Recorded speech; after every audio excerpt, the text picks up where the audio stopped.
Hey everyone, welcome to a new video where I'll be giving you a complete guide to the Spelunkery mod. Obviously this mod has various uses.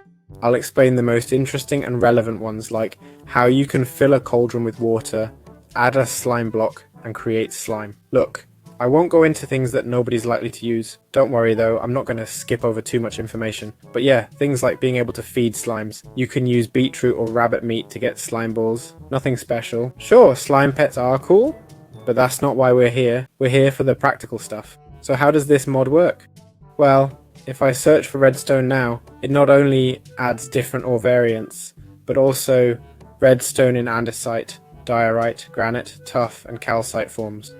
I'll put them here so you can see them. It does this with all minerals, meaning mineral generation adapts to any element in the overworld's underground section. Beyond that, as you know, in regular Minecraft, if diorite were to generate, it'd be 4 blocks, and that'd be it. This mod, instead of just 4 blocks, not a whole biome, mind you, as you're underground, but you get the idea. Basically, it creates a cave full of diorite. That's what it does in a nutshell.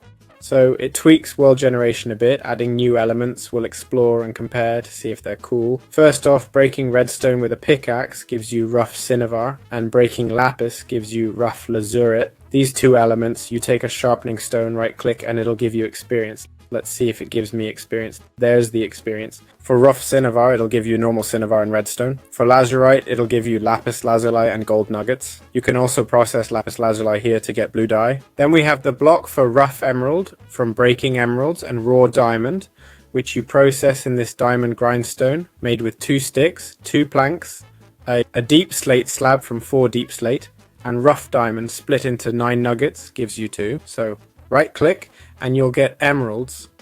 Right click again for diamonds. Other resources like iron, copper and gold remain normal. In previous versions they gave these as nuggets. Just so you know, I've given you a heads up. In my version everything's given normally. Alright, let's talk about some cool stuff. First up, the bottle of dimensional tears. What does this item do? How do you get it?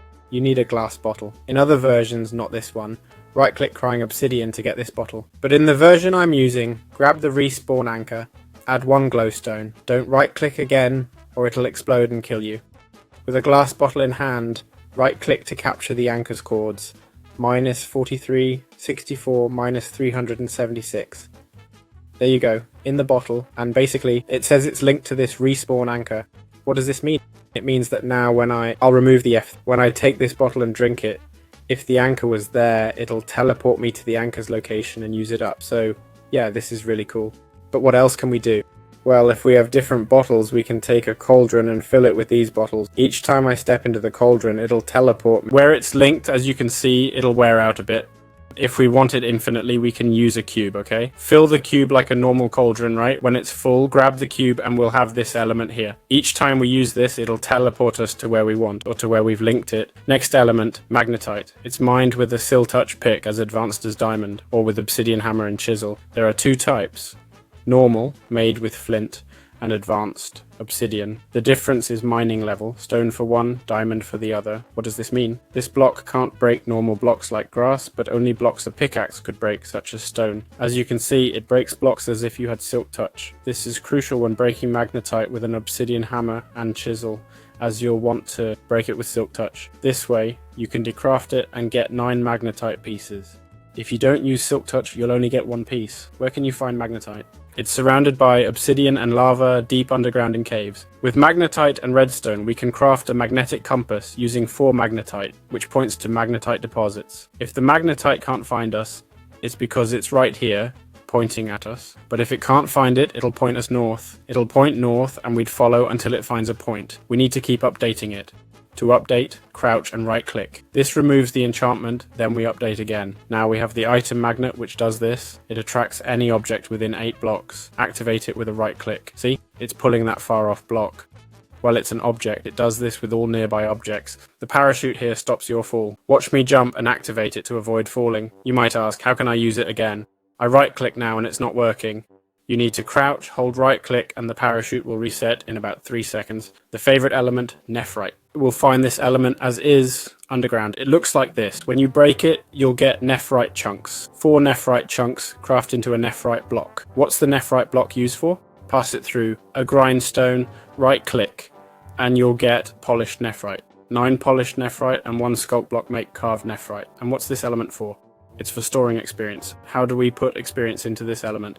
With a nephrite siphon. Let's go back to this crafting recipe. The recipe is 2 cinnabar, 1 carved nephrite, and 3 nephrite. Basically, we'd place this storage unit. Let's do it here. I've got plenty of tests. We place the nephrite siphon. I'll stand on it and you'll see it filling up. If I crouch, it'll fill up faster.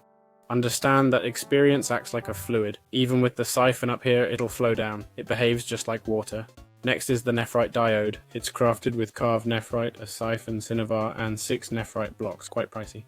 Basically, it transfers experience from one point to another. This siphon shows experience flowing down, but the diode redirects it upwards. But what if we want the experience to go down instead of up? Well, using redstone pulses, it'll gradually lower. Normally we do this and it'd drop instantly, as you just saw. But if we want to raise it, we should use a diode and a redstone clock. Finally, we have the nephrite fountain made with a cinnabar, a carved nephrite, and a siphon. You basically put it under storage, activate it with a redstone signal, and it starts giving you all the experience stored in the various carved nephrites. How much experience can a carved nephrite store? Well, only 100 points. I say only because 100 points is what it gives us. It's necessary to understand the minimum points needed to reach level 7. That is not 7 levels. I've seen people say you store 7 levels, but no, it doesn't store up to level 7. 100 experience points is very little. I mean, the amount of experience you'd need is huge. The siphons would have to collect experience much faster. Think about reaching level 30. I'm not sure how much XP it'd be, but easily 2,500 or more. So having 25 of these just for level 30 seems excessive. If any mod creator is watching this, take note. On another note, we have salt that spawns naturally on the surface. It looks like this. The only use for this element is that when you break it, you get salt rock, which you can pass through a sharpening stone, and it gives you normal salt, which you can place on the ground. Basically, what it does is prevent undead mobs from crossing it. It also has other uses, like different crafting recipes. The salt block acts like gravel. It also prevents water from freezing. Salt in a bucket stores 8 piles of salt. The salt I'm placing here stores 8. You can make a salt lamp too, but it's a bit silly. The salt lamp dissolves in rain, so the salt is gone if it rains on it. Then we have different items like various fungi. I won't explain each fungus, but this one works like wood planks. You'll find it on tree trunks. We have these 2 mushrooms here, found in caves. This one is used for black dye, and this one for white dye. We also have this fungus here, the phosphorus fungus, which acts like a glow squid. It can be used to make bone meal and glow sticks, which we'll see later. These mushrooms that appear on the surface can be eaten. They're also a favorite food of slimes. This one can be cooked to get grilled portobello. We have the mini bulb cap found underground, but it's not very useful. These are mostly decorative items. Interesting cave features include tangled roots, which generate naturally and can be used to craft items like rope ladders. What's a rope ladder for? Well, basically it lets you create a ladder that doesn't need support. See, it's like this. The ladder isn't attached to anything, yet you can use it. Also, we have rails made of wood. They work the same way, needing no support to be used. They don't propel, but they're rails. Next, we have mine or mites, which work like TNT, crafted with 3 gunpowder, 4 paper, and 2 clay blocks. We have 2 options. I'll remove the flint and steel for a moment. We can place them like this and light with flint and steel. You'll see we can put 9, 1, or whatever we want. The explosion is quite large. Or we can put mine or mites in our left hand, and the flint and steel in our left hand, mine or mites in the right, and we can use them together. Throw the mine or mites in TNT form. Interesting stuff. It doesn't explode underwater, meaning if you toss it and it touches water, it stops working. Still, it's a super cool item. Now let's check out glow sticks. The glow sticks normal crafting recipe is this one here.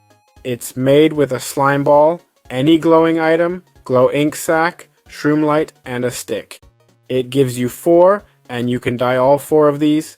This way you can get them in different colors. You're asking if these colors affect the item's lighting? Sadly no, they all light up the same, but as you've seen, even though the bar color changes, you can throw it. This way you can light up areas. Honestly, I think this idea is amazing. I wish Minecraft would add some kind of lighting that you could throw to illuminate the area where you tossed it. Next we have the death couch. It's crafted like this and simply tells you your current height. We've got this echo fork, which reveals all nearby mobs within a 16 block radius. For example, it showed me that villager when I right clicked. Let's kill the villager. How do you craft the echo fork? It's made with 2 echo shards, a skull bane, and an iron ingot. Then we have this tuning fork made with 4 amethysts, a stick, and a copper ingot. When you hold it in your hand, it starts tracking. The more it vibrates, the closer you are. And what does it track? It tracks amethyst geodes. I'm not sure where this one is leading me. It has a range of 128 blocks, but I'm not sure which direction it's pointing. Oh, look, look, look. So as you follow it, it vibrates more intensely, and here we can see where the geode is located. Now in spectator mode, I'll cheat a bit. If we go down, we'll see a geode here. This is what this tuning fork does. How do you craft it? You need 4 amethyst shards, a stick, and a copper ingot. Lastly, we have the compression blast miner, made with 2 of 4 oxyana, 2 netherite ingots, a cinnabar block made with 9 cinnabar, an iron block, and a dispenser. You place it where this gap is, where the dynamite will come out. This device explodes precisely at the point of this hole. If there's another compressor and I put dynamite here, it'll deactivate. You might ask, does this work with any block? For example, bedrock. Well, if I activate it, it does work. So that's it for this guide. I hope you enjoyed it. See you in future videos.